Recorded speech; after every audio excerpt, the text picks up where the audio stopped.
Başka gözlerle insanlara dokunsam ben görünmez miyim?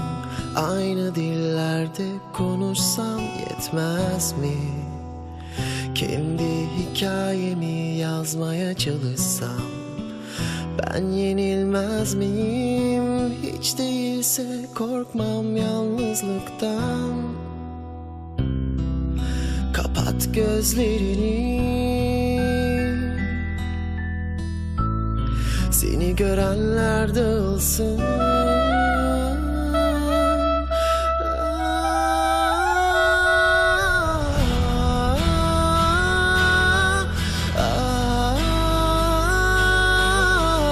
Kalmaz yalanlar kimseye, bozmaz hayaller o zaman.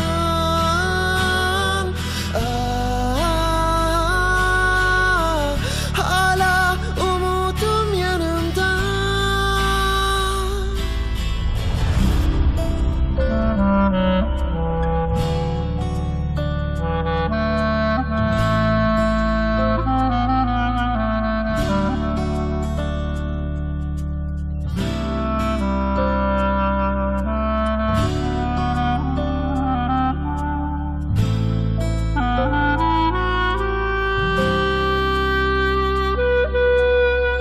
Başka gözlerle insanlara dokunsam ben görünmez miyim?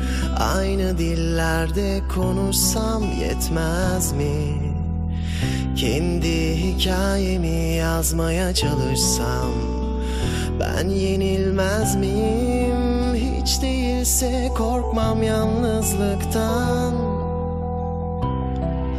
Kapat gözlerini,